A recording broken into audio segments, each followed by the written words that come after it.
Professor Victor Friedman, a famous linguist of our era, was presented with the annual World Prize of Humanism at the House of Urania in Ohrid, North Macedonia, on Wednesday, August 9th. Professor Victor Friedman expressed his gratitude for the honor, explaining that, in my 5 decades of research and numerous published papers, I have tried to maintain humanistic values that all languages are worth researching and studying, not only the ancient, but also the modern, not only in Europe, but everywhere. Talking about new phenomena of languages, he added that sometimes people in various countries express concern that English is too dominant a language. And in Macedonia and elsewhere in the Balkans, my answer is that English is the Turkish of the 21st century. Friedman, a scholar of languages spoken in the Balkans, is the 17th winner of this award, honoring the spiritual memory of the first medieval school of humanism, founded by Saints Cyril and Methodius, protectors of Europe. As Mirela Roznoveanu, Romanian Television of New York permanent contributor, happened to be in Ohrid, she interviewed Professor Friedman after the award ceremony. We are in Urania House in Ohrid, North Macedonia, with Professor Victor Friedman, Andrew Mellon Distinguished Service Professor Emeritus in Humanities at the University of Chicago. Professor Friedman is well known in the world as a specialist on the East European languages. He is a member of numerous academies, and his expertise extends all over languages spoken in the Balkans. I think that this is absolutely true. In August 9th, 2023, so a few days ago, he received a special award. It was the day of Saint Klement, which is a Saint Patron of North Macedonia, and the award was given to you by the Ohrid Academy of Humanism. During your acceptance speech, you talked about all languages that are spoken in this part of the world, on this land. And I was touched when I heard that you mentioned a few times the Aromanian language, also called Armân language or Vlach language, and you refer to it as a language in itself.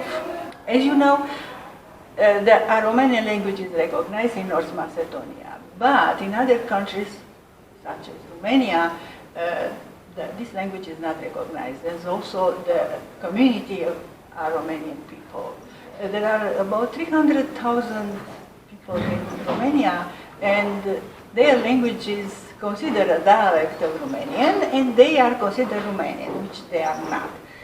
So, Victor, I'm going to be very blunt, and I'm going to ask you this simple question.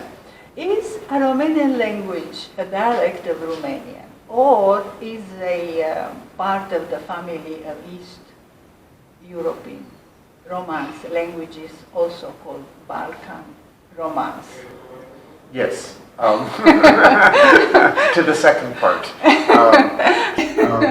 So Aromanian is part of a complex of dialects that are called Balkan Romance dialects, just as there are Balkan Slavic dialects.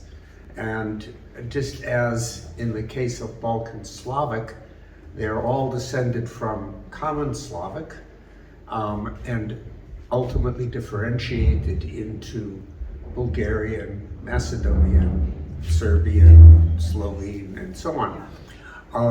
So too, Balkan Romance is all descended from Balkan Latin. And about 1,000 years ago, the Romance spoken north of the Danube separated from the Romance spoken south of the Danube. This was at almost the same time that Common Slavic was breaking up into the various languages that we have today. So to say that modern Aromanian is a dialect of modern Romanian is like saying that Spanish is a dialect of Italian. Yeah, I agree with you completely. Yeah, and also I saw that recently Professor Friedman and Kammer in Germany, which are specialists on Romance languages, they wrote powerful articles on this subject saying that Aromanian is a language in itself. But why is this discord between linguists, Romania and European and American? Yes, well, the problem is very much focused in Romania. Aromanian has a certain limited recognition in Greece.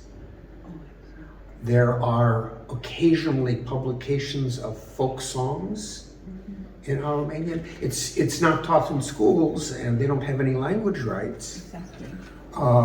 But they do have a very limited ability to make publications, for example. But Greece doesn't care about protecting minority languages in its own country, as we know. Yeah. So they're hardly going to do anything for the Aromanians. Aromanian is spoken in Albania. I do not know of any specific status for Aromanian in Albania. They are recognized as a minority. But despite of this recognition, you see, children cannot have like at least 1 hour a week. So the government class, is still a class on that.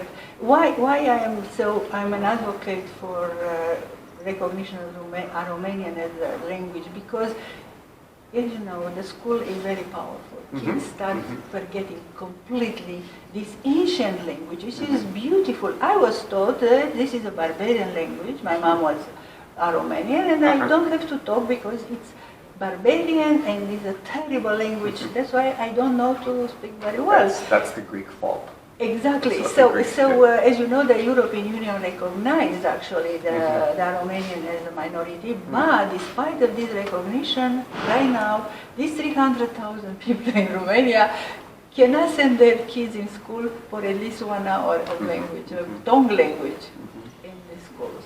Can something be done? Yeah, it's, minority language rights are considered internal political problems, and you don't get much in the way of external intervention when it comes to such things, because if you intervene in one, you'll intervene in another, and another, and another, and a big international organization like the UN or even the European Union. They don't like complications. They don't know. But there is something interesting that happened in the past months. As we know that PEN International has sections for languages of specific countries, country languages. I see. For the first time, they accepted a PEN International Armâns section, which the Armâns being a community writers without a specific countries, their country being also the entire Balkans. Yeah, well, but this concept is something that the European Union does recognize. It's called a non-territorial language. Yeah. It includes Romani and it includes Yiddish.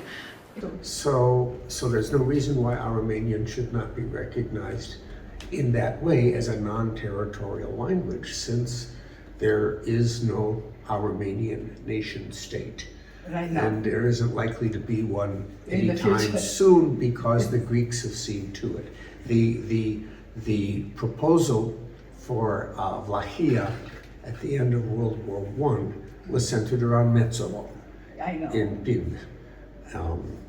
Well, we don't need to go into that. No, but you know that the European Union right now is talking about creating these cultural patches around, across borders. For example, a region, a cultural region of such and such. Oh yes, I've heard about that. And let's see, perhaps it's going to be some movement in the future. Meantime, Victor, I want to thank you again for all you have done, and being a supporter of this ancient language almost going to disappearance, and I will be forever grateful to you. Oh, thank you. Thank you. Thank you, Victor.